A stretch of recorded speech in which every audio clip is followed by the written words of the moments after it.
All right, take two. This is Wayne Blau with another smart profit maximizing moment. I was here early on time, had everything set up, and somehow pushed the wrong button, and all of a sudden the camera went whop.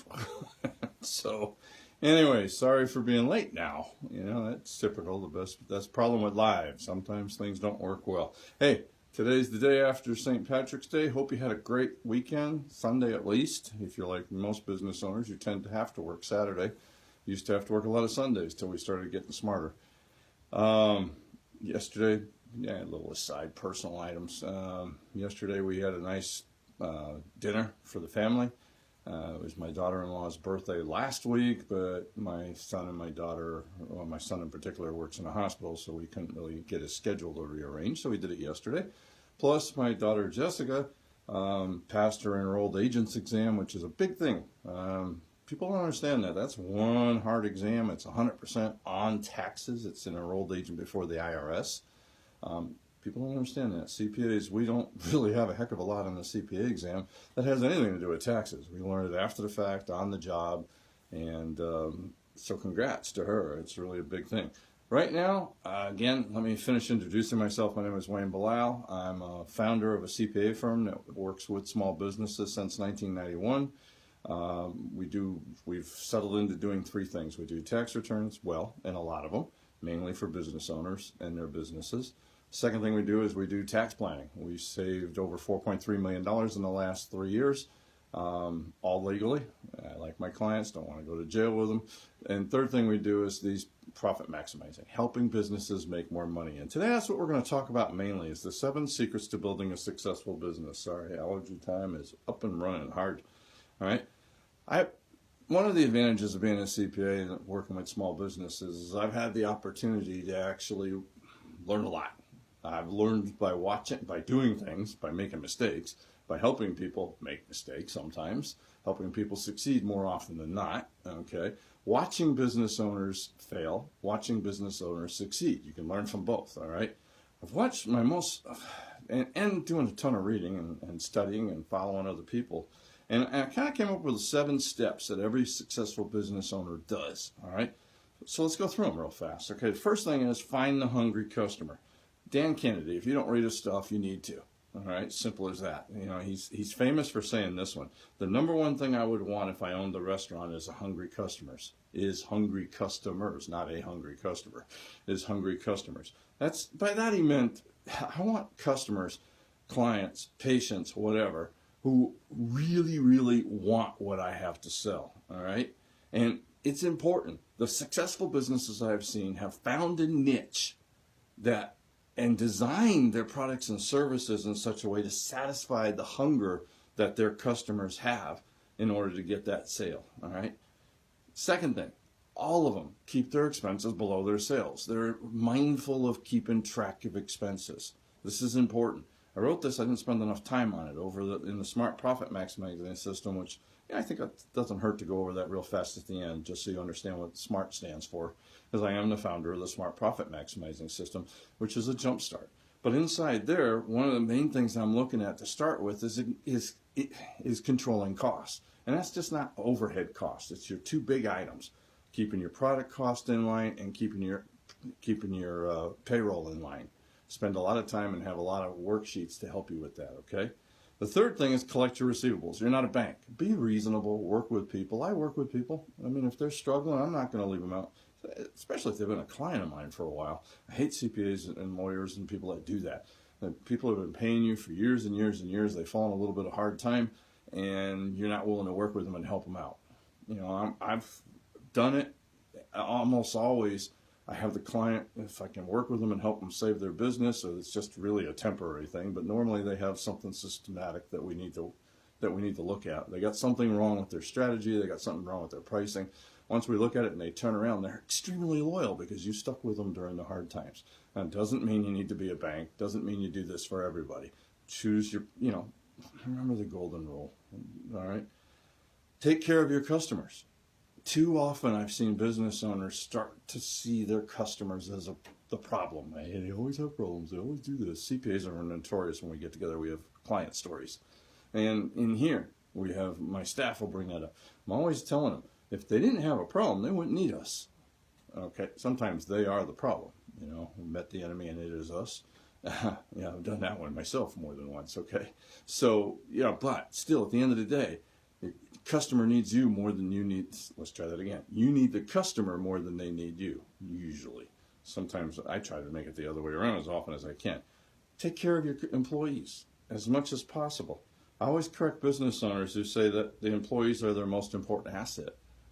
Maybe, I just don't like the term. I don't like to think of people as the same as my computer equipment or manufacturing equipment or something like that. I really am looking, hey Elsa, how you doing? Lisa, sorry, I mispronounced your name, my bad. If you have any questions at the end, shoot them in there. All right. I'm always hesitant when somebody says, their employees are their best asset. It's true. I don't like that. I don't like treating employees as assets. It's simple as that. In truth, your employees are your company. The more you grow and the faster you grow, the less the customer and the outside world is going to actually see you as the owner.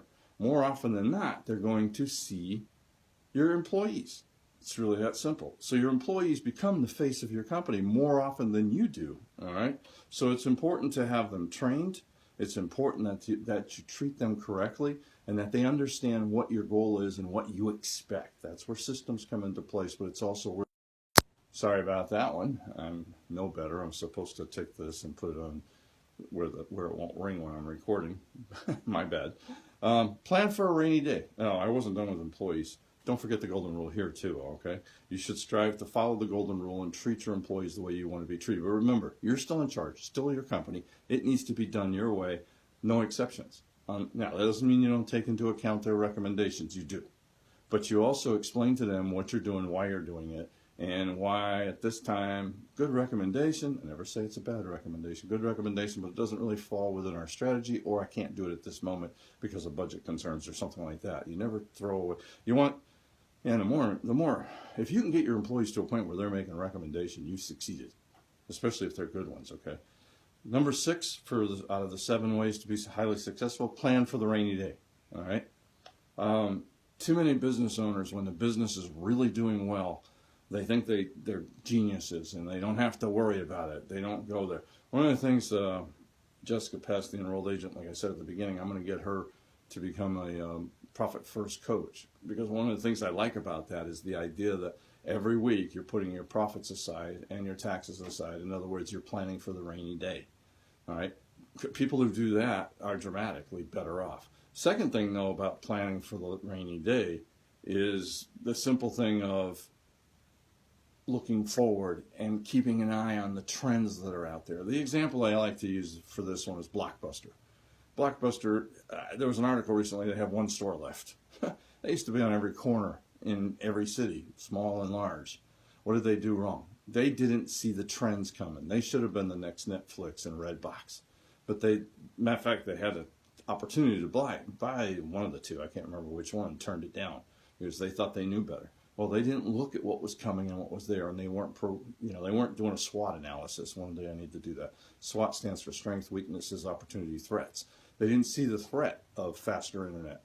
They didn't see the threat of streaming services. They also didn't see the opportunity that it provided, okay?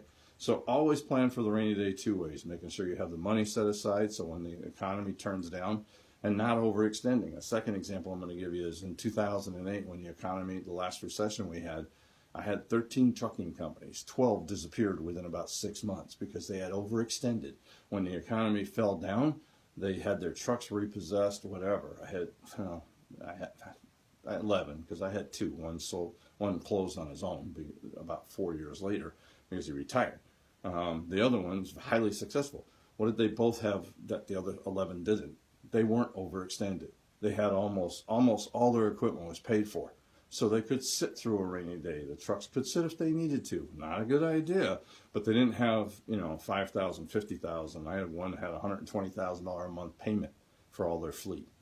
Without customers coming in, you're pretty much done. Finally, keep your eyes open for the next opportunity. I think I already kind of combined that with planning for a rainy day. I'm talking about Blockbuster, but I'm talking about trends plus where you can actually, if you have that rainy day funds, a lot of times you can take advantage of something coming up. I have a client, Hardy Hole Drilling. He was doing horizontal drilling and small stuff, kept seeing larger jobs. So he saw another opportunity in his area. In other words, in his own expertise, not just changing, all right? And slowly added until he's the biggest guy between here and Phoenix. Phoenix and Dallas, between the two, he's it. Anybody who wants that kind of thing done. So, review, what are the 7 highly successful trips? Rewatch 7 secrets to building a successful business. I hate live sometimes because my mouth just goes wherever it wants to go. Watch this, okay? Decide if any of the 7 areas you need to improve on and implement a plan. I promised at the beginning that I would remind everybody what the SMART profit maximizing system that I created sounds, that what it stands for. All right, so the S in the SMART is increasing. What the SMART profit maximizing system is designed to do is designed to jumpstart a business and really get it going. All right. I'm going to be doing a pop-up challenge once I get past tax season. So I got another month. I was going to try to launch it after this due date that just went by. It was foolish. I wouldn't be able to spend the time necessary. So keep your eyes open, probably May 1st, somewhere in there. Really going to have some good stuff. And the pop-up challenges are free. So, they get in there. And we work on the SMART profit maximizing system. So S stands for increasing sales to current customers with a particular focus on your most profitable customers and products. M is for managing your money in a way that increases gross profits while controlling payroll costs and reducing your overhead. That was one of the key steps that I said. One of the 7 steps was controlling your costs. And we spent some time in here. A is for accelerating your profit growth with massive action. It's almost double A. Accelerate your action. All right. Slow growth can be tiring and allows the competition to catch and pass you if they already haven't. In this particular section, we cover mindset, strategies, techniques that my most profitable companies have adapted in order to achieve massive profits. R is for recurring revenue. Almost every highly profitable business I've worked with has some stream of recurring revenue. I have a checklist that I go through when I'm coaching with people, a coaching checklist, and my own experience that I bring to it. And I really have reached a point. I can't think of one company where I haven't at least had a recommendation for at least one way to bring in recurring revenue. Finally, T of the SMART is for tax planning. You do all that work, you cut your costs, increase your sales, bring in recurring revenue, you do all that stuff, and you make more money, and then you hand over 40% to the government. Stupid. All right? Like I said, in the last 3 years, we've saved our businesses over $4.3 million. So the last part is tax planning. That's the SMART profit maximizing system. Hope you all had a good Monday. Anybody questions? I don't see any up there. So, hey, until tomorrow, let's make this our most profitable year ever. Thank you very much.